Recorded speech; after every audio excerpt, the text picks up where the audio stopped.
Well, hey there. Welcome to the Movie Review Mom YouTube channel. If you're brand new here, yay! I'm so glad you finally found my channel. My goal is to give you the heads up on filmmaking content and quality so that you can make the best decision as to whether or not you want to spend time or money or both sometimes watching a specific film.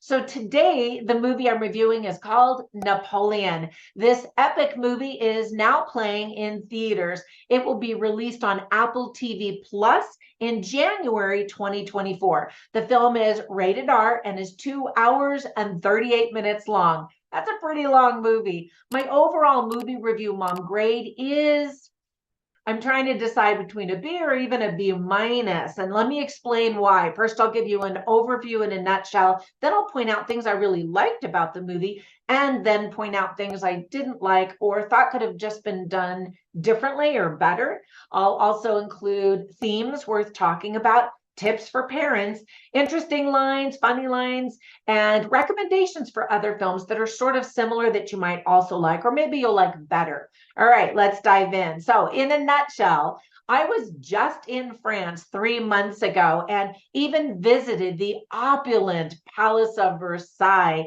just outside Paris, again for the second time. When you see that palace dripping in gold, it is not hard to see why the poor, starving French people revolted and wanted to kill the crown. That's how the movie begins. It covers decades of Napoleon's rise and fall of power, as well as his tumultuous relationship with the love of his life, Josephine de Beauharnais. The film was directed by Sir Ridley Scott. Now, some people have been super excited about that fact, while others thought the film was doomed from the very beginning, the minute it was announced. So, of course, he's known for his epic battle scenes, but he's also known for struggling with drama. And as anticipated, the movie has both of those things: great battle scenes and some tricky, dramatic scenes and moments. So, writing credits go to David Scarpa. What did you think of this movie? Comment down below if you've seen it. I would love to hear your thoughts. And if you are one of my subscribers, you know I answer every single comment that's posted. All right, let's get on to the list of good things that I really liked about this movie. First of all, Academy Award winner Joaquin Phoenix gave an excellent performance as everyone expected. He's amazing. I've been a fan of his for many, many years. Ridley Scott is a fan too, and in fact stated that they spent many hours together working on every detail of Joaquin's scenes. They also worked together on the 2000 film Gladiator. Vanessa Kirby is wonderful and beautiful in her role as Josephine, who was 6 years older than Napoleon. I imagine both she and Joaquin will at least be nominated for an Oscar. Whether they win, I don't know, but they both gave fantastic performances. And I'll be surprised, though, if the film is nominated for Best Picture because it just really struggles in a lot of areas. I'll get to that in just a minute. The rest of the cast is terrific too and includes Ben Miles, Tahar Rahim, Sir Ian McNeice, John Hollingworth, Paul Rice, Catherine Walker, and so many more. Visually, the movie is gorgeous to watch. The film is filled with French music, style, period costumes, real locations, and all of that creates a fantastic look and feel. The set designs are also fantastic and many on location. Beautiful costume design by David Crossman and Jandy Yates. Impressive battle sequences, which was expected at Ridley Scott's hand. Now, I've really never studied Napoleon's troubled relationships with his wives, so the information in this movie was actually a revelation to me. I wanted to know, is any of it actually true? Well, sadly, yes. There are historical accounts of letters that Napoleon wrote to Josephine that were filled with controlling, emotional blackmail and passionate declarations of love at the same time. And those letters are featured, some of the letters are featured in the film. I thought that was really interesting. right before Napoleon died of stomach cancer in exile. And by the way, for many years, nobody really knew exactly what he died from. Now, supposedly, we know that it was stomach cancer. Anyway, his last words were, France, the army, head of the army, Josephine. He died at only the young age of 51. And the older I get, the younger 51 sounds to me. Empress Josephine died from pneumonia also at the age of 51. I thought that was interesting. Now, Napoleon has a reputation for being short, right? He was my height, 5'6" tall. Joaquin Phoenix is actually 5'8". So he didn't look unusually short compared to everybody else. And back in the day, people were just actually shorter than they are right now. I'm just saying. Well, he's also known for putting his hand in his coat, and I thought we were going to see a lot of scenes of him doing that. Apparently, that was a common thing among royals and military, so it wasn't unusual, but for some reason, he's tied to that little habit. The coronation scene is a recreation of the painting called La Sacre de Napoleon by painter Jacques-Louis David, played by actor Sam Crane. The painting is currently in the famous Louvre Museum in Paris. Yes, I've been trying to learn French on Duolingo. Can you tell? I'm not very good at it. But anyway, I just saw this painting just a few months ago. It's huge and beautiful. His coronation took place inside the historic Notre Dame Cathedral in Paris. So I went there too on my recent trip to Paris. It's currently covered in scaffolding due to the devastating fire back in 2019. And rumor has it that it'll be finished in 2025. Now, I talked to a lot of French people and I said, how secure is that date? And they're like, we don't know, because they're being told different things. Now, on my 21st birthday, I climbed all the steps to the top of that tower with my twin sister, and we took a picture back when taking slides of your trips was the thing. I wished I had had a photograph, and I can't find the slide anymore because that would have been fun to see. But my twin sister and I both traveled to Paris just a couple of months ago, and we couldn't climb up the stairs, but we took a picture, all over Paris and all over France where we were traveling. Anyway, it's just amazing to think that it had been that long since we had done that together. So what's interesting is filming took 61 days, which is pretty impressive considering the large scale of many of the movie's scenes. The battle scenes in particular utilized 11 cameras all filming at the same time. When you watch those battle sequences, you'll be able to tell it's a fluid motion, or it looks to be, and yet you're getting all of these different angles. And so anyway, I thought that was super impressive. Now, there is some humor in the film, but this is truly a drama, and there's not as much humor as I think I would have liked. At the end of the movie, we see statistics that reveal that 3 million people died in the battles that Napoleon Bonaparte waged in Europe. And that's a very sobering thought.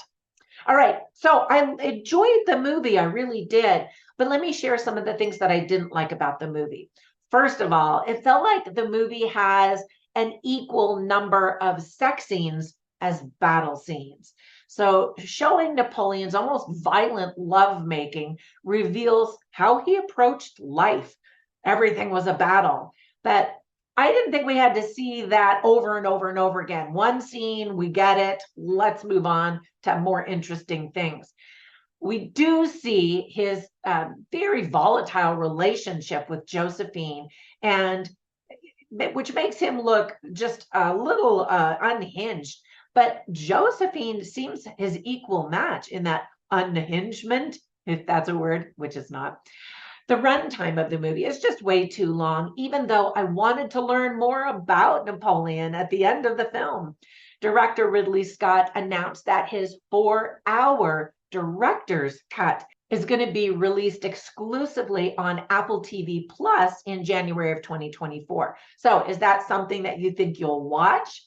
He credited Apple for backing him and trusting him with this project.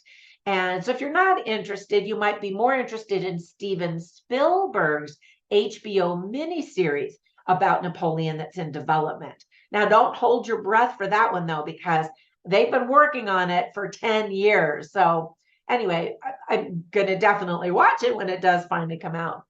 There are some inaccuracies in the movie as expected. For example, one of the earlier scenes in the film, almost the very first one, shows Napoleon watching the execution of Marie Antoinette. However, he did not attend that event in real life.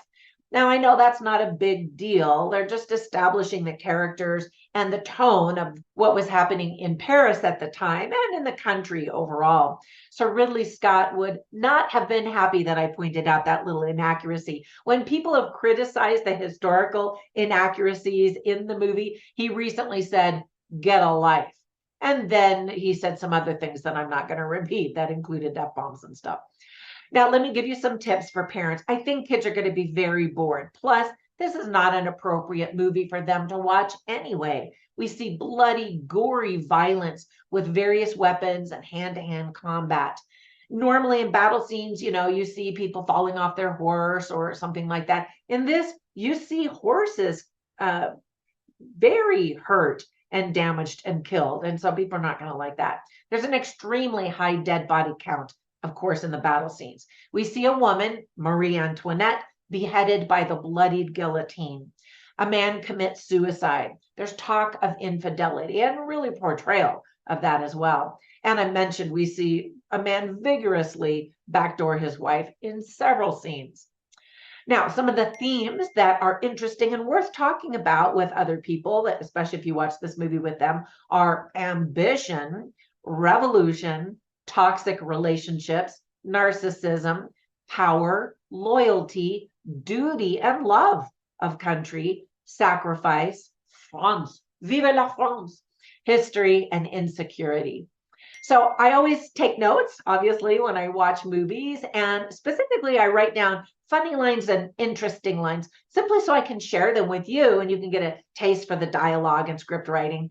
So one funny line that I wrote down was spoken by Napoleon, again, played by Joaquin Phoenix. So there's one moment where he's just angry and he's yelling at the opposition and he says, "You think you're so great because you have boats." And, the audience kind of snickered at that one. Some of the interesting lines are one spoken by Robespierre at the very beginning of the movie. And this line is famous. He said, "Terror is nothing more than justice, prompt, severe, inflexible, and therefore an emanation of virtue." Whoa, that's quite a statement. Let me know what you think about that one. And in the world, we're seeing some serious terror going on. And however you view whichever side, specifically over in Israel, how do you feel about terror and justice and war and all of that? And then another interesting line was spoken by Napoleon, and he says, "I've promised you brilliant successes, and I've kept my word."